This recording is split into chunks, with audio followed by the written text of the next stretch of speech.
Good morning, kitties. Yesterday was exhausting.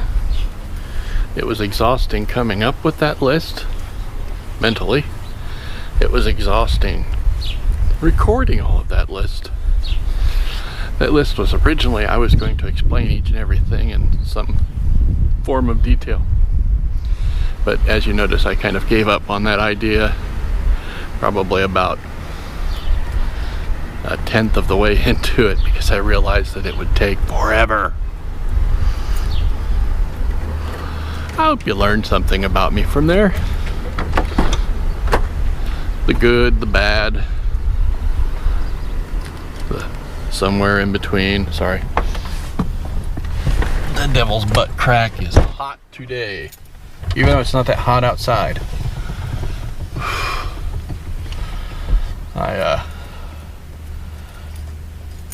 Editing was also exhausting. I pulled out a lot of the mistakes, but I left a few in there just because, you know, authenticism. Is that a word? I wanted to be authentic, not fake. I make mistakes. I wanted to make sure that, for those of you who don't know me personally, you would know I am not perfect. Those of you who already know me know that very well. I am getting ready to run to Big Lots to pick up some bottled water. I have one of those pure things, the tanks that you fill up.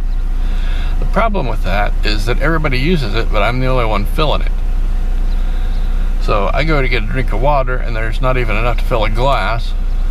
So crap on it, I'm just gonna get the bottled water and they can suck it up and deal with it. It's it just gets old really quick. I had something else I wanted to say, can't remember it right off the top of my head, so we will talk again in a bit.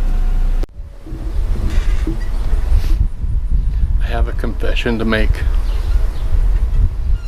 I am addicted to Pokemon Go.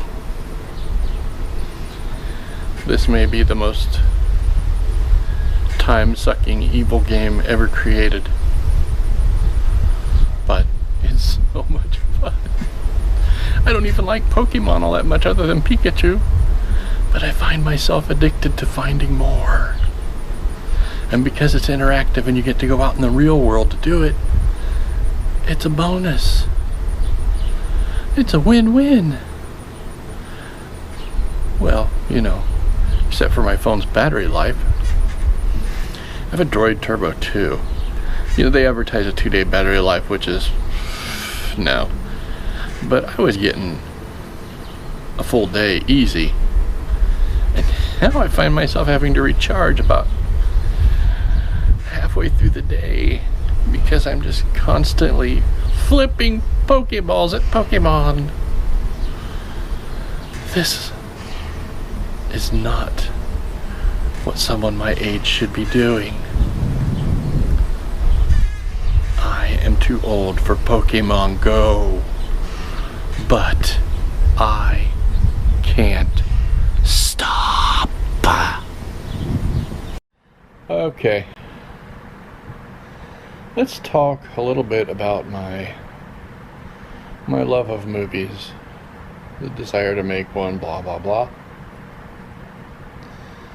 I think I can trace that back to my childhood and the fact that my dad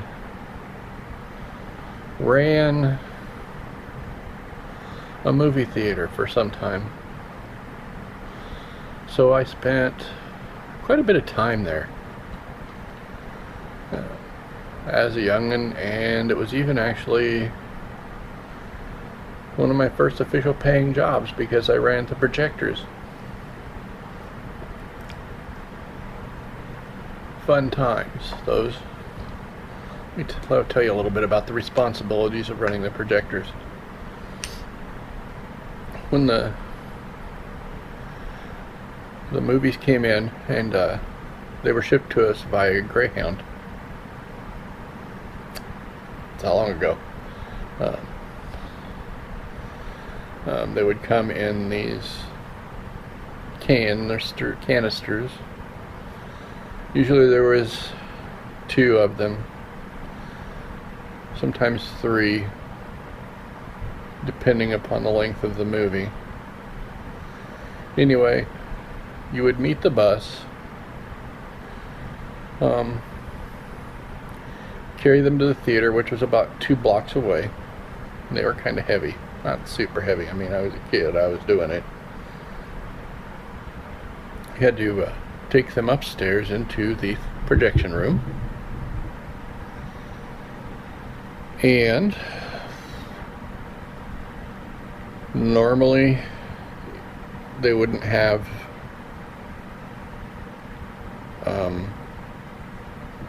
the leaders on them,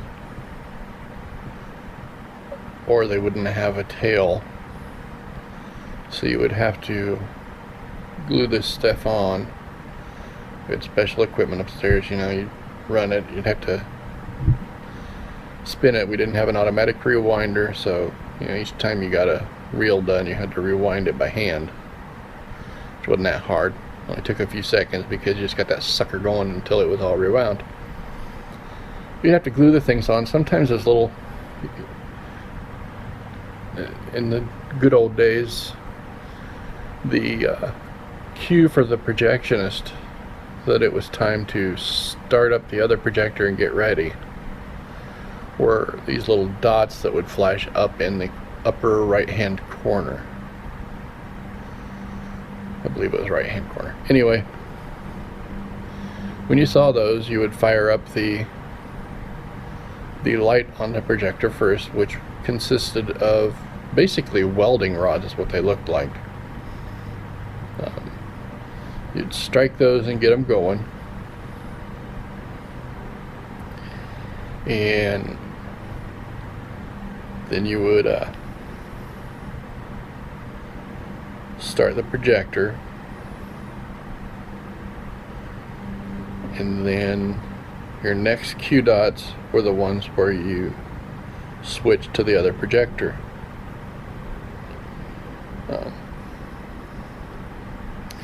It wasn't really a hard job, and I know I'm oversimplifying it here a bit, but like I said, it was my first paying gig, and it was actually kind of fun. Plus I got money for it, and I got to watch movies. Granted, sometimes the movies stunk and I had to watch them several times. Of course, if they were really bad, I didn't have to watch the whole thing, just, you know, certain parts of it. Okay, I'm going to take part of it back. There was actually a dinger, a little lever that sat on top of the film inside there, and when it got so low it would drop and ring a bell. That was your cue to light up the light. Then you would get in the little windows they had there, and you'd watch for the dots. First set of dots, start the other projector, get it running. Second set of dots will switch over. There we go, got it right this time. I'll leave the mistake in. And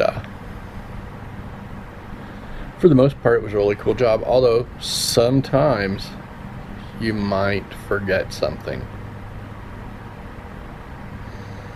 or you might miss the bell.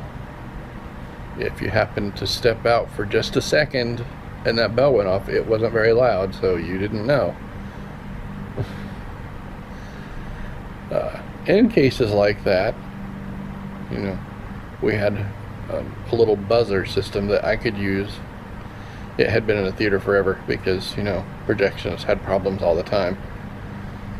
You buzz that, and whoever was downstairs who might be able to help could come up and do a portion of the job to get you caught back up. Sometimes you might have forgotten to actually load the film into the other reel into the projector, and that is a task that usually takes a couple of minutes, and you don't have a couple of minutes. So having somebody loading that while you're doing the other things was a huge help. But I think that's a lot of where my love of movies came from. Some of the movies I saw, my mother was highly objected to me seeing, but I promised her that I wasn't watching any more than what I absolutely had to. Yeah.